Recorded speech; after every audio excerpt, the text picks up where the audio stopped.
Welcome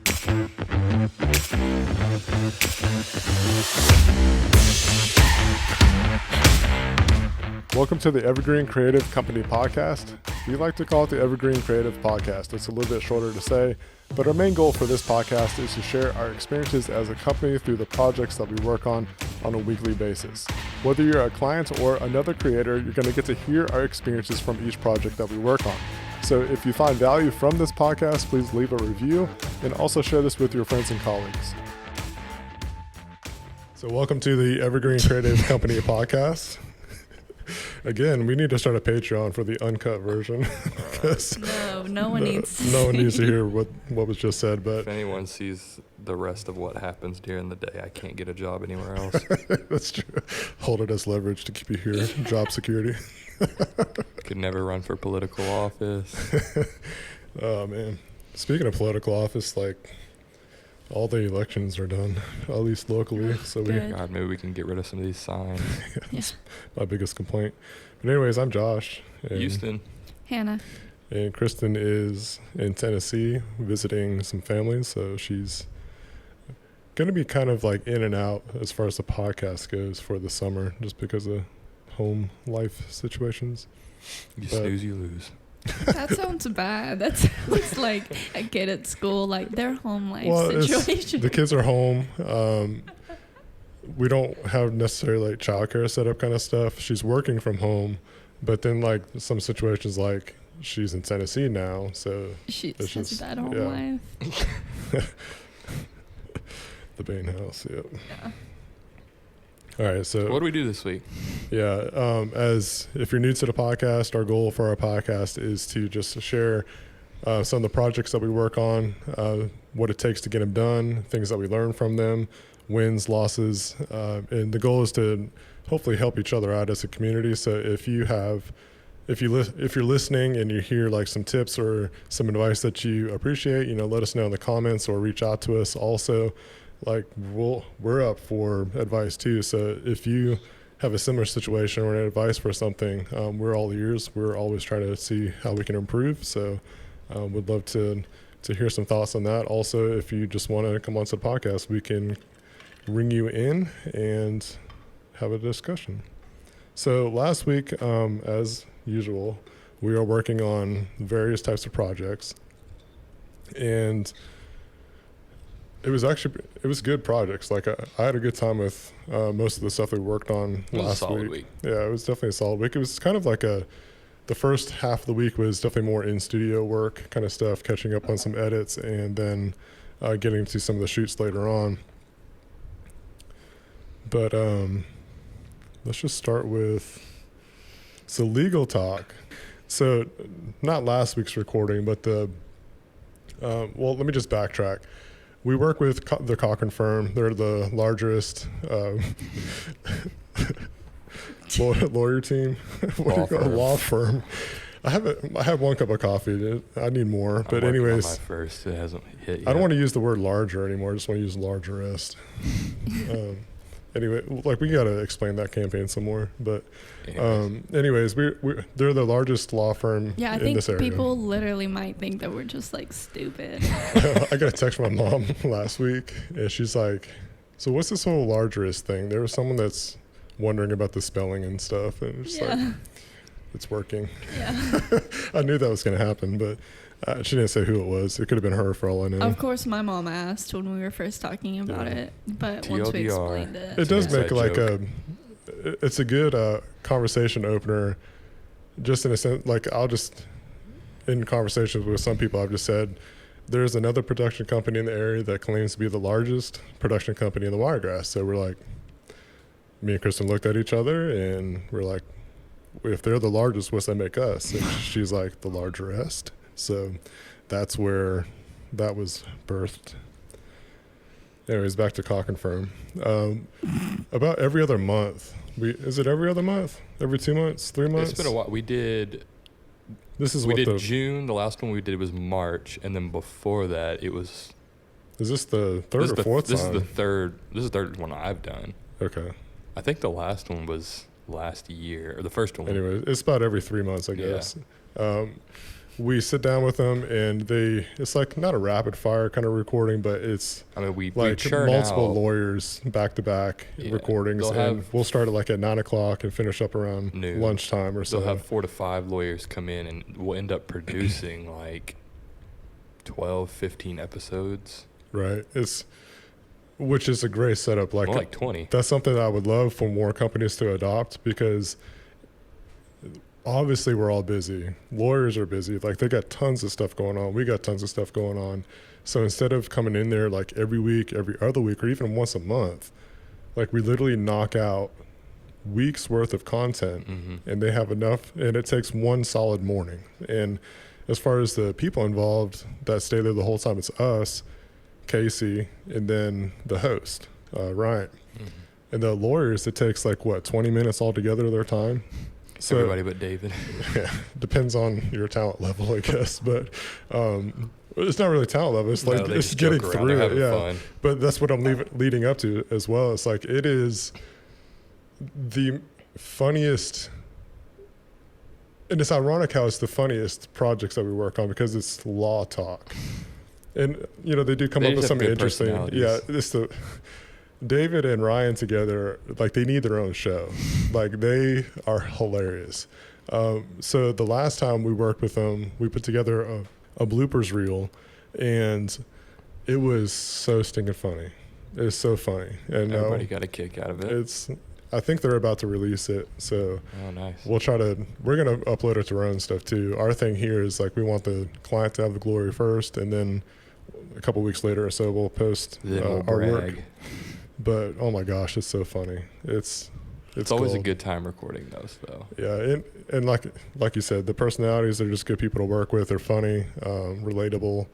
But yeah, I don't know what the frequency is that they post, but we come in there and record for 3 or 4 hours, and then they're good for 3 months, basically. Exactly. Like, we get in there recording in enough time. I think they have like 2 weeks buffer before they need some more content. Okay. Because it takes us about a week or so to edit them all, to get them all over to them, do any kind of revisions or any kind of corrections that are needed. But what, like, on the logistics side of stuff, Casey and the lawyers, they come up with the topics beforehand. They pretty much know what they're going to be talking about as soon as they get there. They almost script it all out themselves, too. Right. And they're 2-minute videos, so they can't take a lot of time, and they have to basically be pretty strategic on what they say.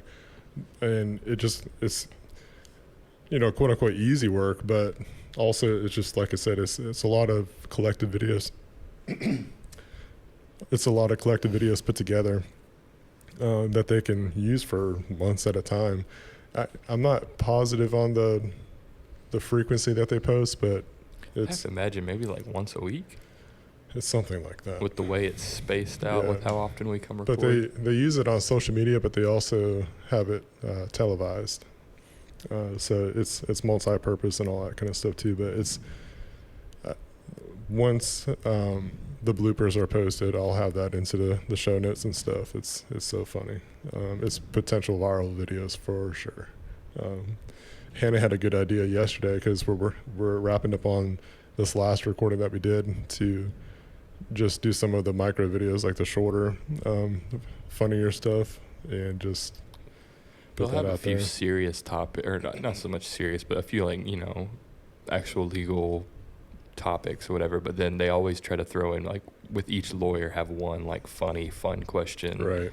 Also, like, aside from, like, a blooper reel where, everybody's messing up, can't get, a sentence out, whatever, the, like, funny questions that they ask would be good micro videos, too. Right. Even the blooper side of stuff, like, sectioned out a little bit, could be really good stuff.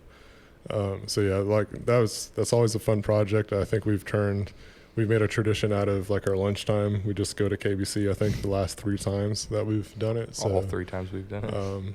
We're just going to make that a tradition. It's not a bad one. It's always a good lunch. The first time we went. I'm mad about it, because he, all the time, I will have been, like, starving at home. We, like, won't have gone grocery shopping, so we'll have, like, bare minimum at home. And he gets home, I'm like, oh, what do you have? And he's like, KBC. I'm like, hey, good for you. I didn't know I was having KBC until I had it. He's been there. Bougie life. He's been to KBC more times than I have, and I'm from here. You're welcome. And he just moved here. I've only ever been with the company. What day was that? It's Tuesday. Where were you? Well, y'all had the shoot thing. Did so you stay home? You stayed home. Yeah, I think Okay. so. I've literally been to KBC twice, and one of them was with. So Jake more Pennington. likely next time you'll be there, because I want to do some more. And that's another thing I probably want to talk about even on the podcast is working on more internal content for ourselves. So BTS type footage, and whether it's like setup things or just if we can figure out some different TikTok style kind of It'd stuff. be fun for you just to come along in general because it's a fun time. And yeah, it's just a good time too. So I mean, if we just did one, we probably won't be back in there until September. Yeah, we'll see. But yeah, so legal talk was fun. Later that day, we did some more planning with the tennis tournament that's coming up. And again, it's like pre-production planning. The more that you do, the better. Makes a difference. The client feels more secure. We feel secure in what's going on.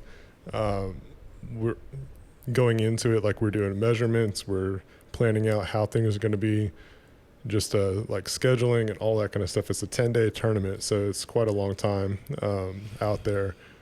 And then there's some different elements. It's not just a live stream. We're going to be doing some interview type stuff, so quick turnarounds, like quick edits to be able to put onto the live stream, because between some of the matches there's some dead time, and so just having some content put out there instead of just a blank thumbnail. And so on and so forth, and also just add some value to the whole production as well. What are we talking about? Tennis tournament. Okay. Some I zone courtside. out, and then I come to, and I'm like, yeah, and then I'm like, wait, what are we referring to? Yeah, that's almost it though. But we'll talk about it more next week maybe, because it happened this week, the week of the recording. Like half the gear came in yesterday, more of it's coming in I think today. And we'll also be doing some test setups and stuff.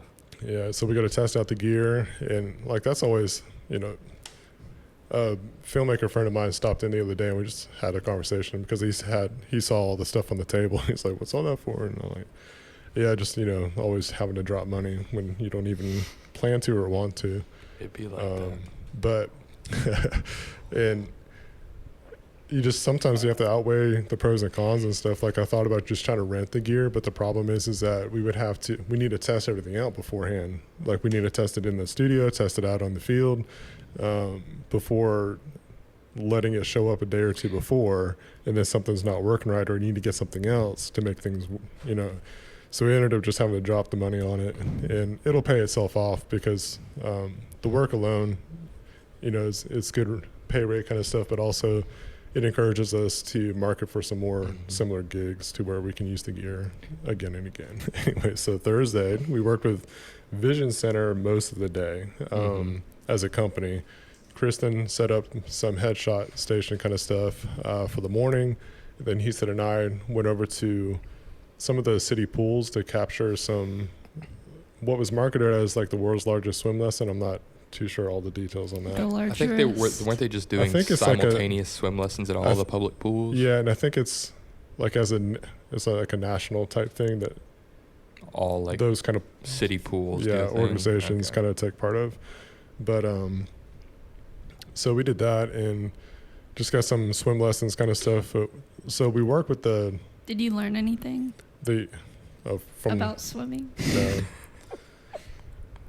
Well, I wanted to get in the pool, that's for sure. Yeah, I learned that I don't want to be outside in Dothan in June. I think that Thursday was like the hottest day of the week. It was like hundreds. It was like 10 a.m. and it was already 97 degrees. It was pretty rough. I was definitely tempted to get in, but like that's like an ongoing project kind of thing in with the aquatics department.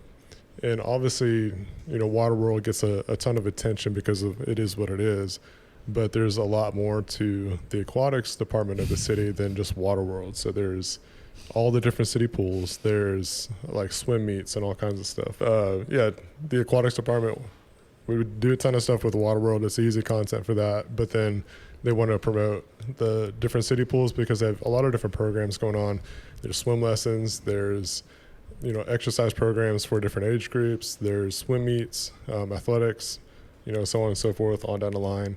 And so there were some opportunities last week to get some of that captured. So we did the world's largest swim lesson on Thursday, and I'm just going to skip to Saturday it was Friday or Saturday. What?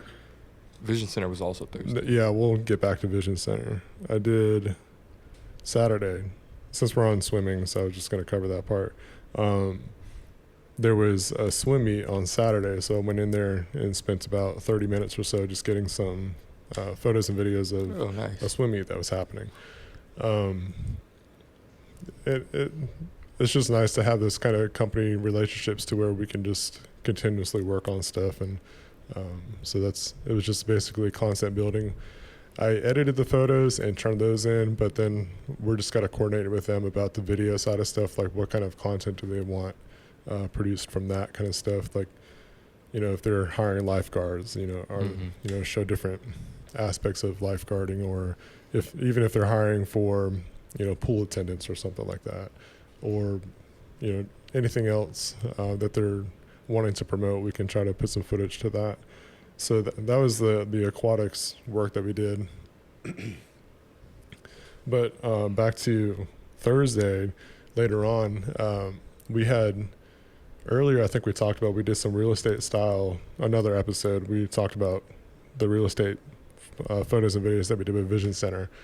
Beautiful facility, but they had their open house ribbon cutting on Thursday afternoon, and we were there to get that kind of footage and get some speaking parts, put together a promo video for them to show with the Chamber of Commerce. So that, I thought that was a pretty smooth project overall. It was easy to shoot, easy to put together. Yep, and just again, it's another client that we've worked with in the past, and I felt like this time there was a ton more communication that helped the process get a lot smoother. Like they had scheduling, they let us know what they want, there was a shot list, so on and so forth. It was pretty, like I said, smooth to get in there. One revision, or one set of revisions that was super easy to take care of. And it was just, it wasn't like even, it wasn't mistakes kind of stuff. It was just a few preferences. Needed, like titles and things like that, or, whatever. And actually learning from that is like, if there's people in the videos, like how do you want them presented? Do you want them titled a certain way? That kind of stuff. Yeah. But what do you bill them as? But as far as the editing stuff, it was pretty smooth. Quick turnaround time too. And we talked about it yesterday, but the color correcting process for all the stuff that we did inside the new facility was so easy because it's all those daylight balanced bulbs. If you are doing new construction or want to renovate or update stuff, if you could get daylight bulbs, it's a particular temperature, usually 5,500 Kelvin, and it just makes everything so much better.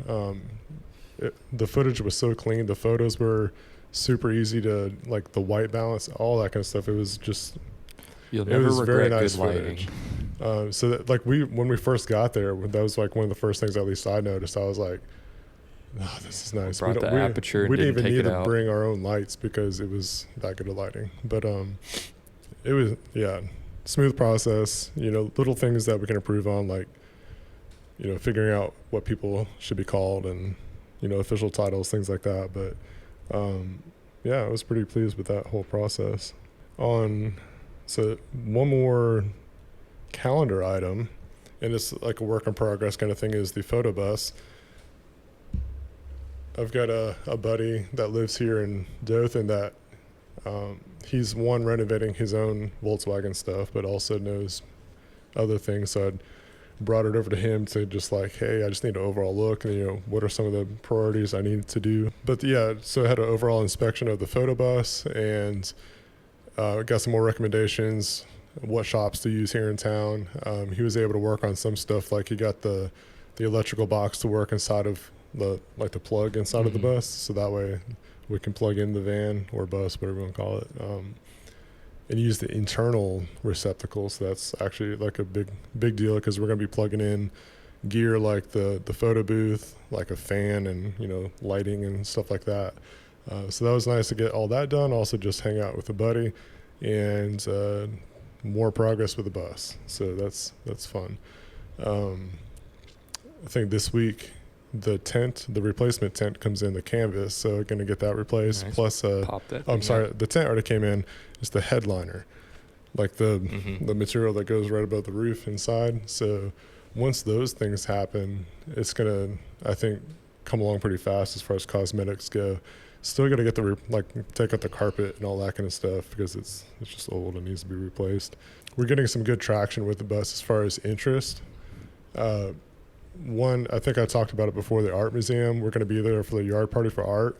And so we've worked out some pretty cool promotions there to where we're going to be an official sponsor. So we're going to get a lot of good promotion from that. And that's another yawn. So you got to do the yawn counter. That's what I'm saying. Do it. Like, I know every episode I yawn a lot. That'll be even a funny micro video. Yeah, that's what. Yeah. But or how many even times for the long edit, or how many times can we see you zone out of the conversation? Oh yeah, you can literally see the head. literally scanning the ceiling. like derealization happening. But yeah, so fun stuff with the bus. Do you think we'll talk about it next week? A little prelude to that, but the scans came in. Yes, I don't want to talk about it yet, but we'll save but it. we'll talk about it next Do you week. think, with the current plan of repainting the bus, that you'll probably like reupholster like the seats?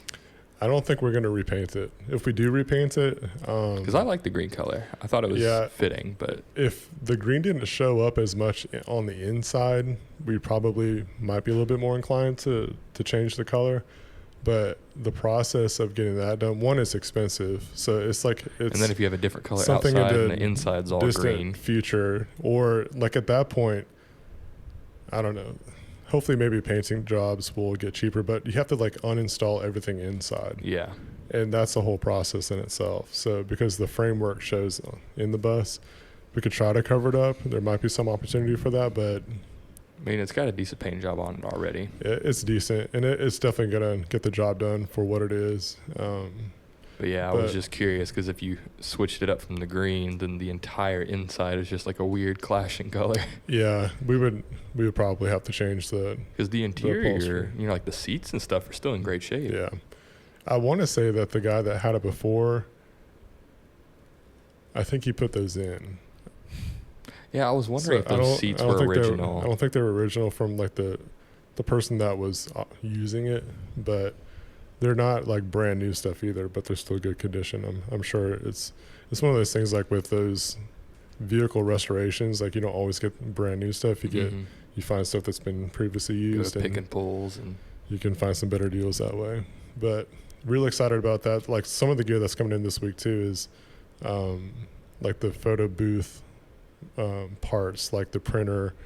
We'll save that for next week. But yeah, just a lot of progress with the bus, and the sooner we get that done, the better, and we can start getting that thing rented out and have some fun with it.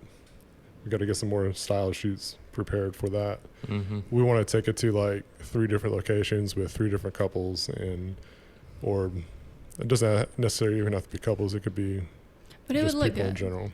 shoot more film. I would definitely it's going to be more inclined for couples, but I could see like some style shoots with maybe families or That's whatever. exactly what I was thinking. Yeah. Could be a good setup too. Or like a senior photo. Right. Yeah. Senior photos would be Oh, good. that'd be sweet.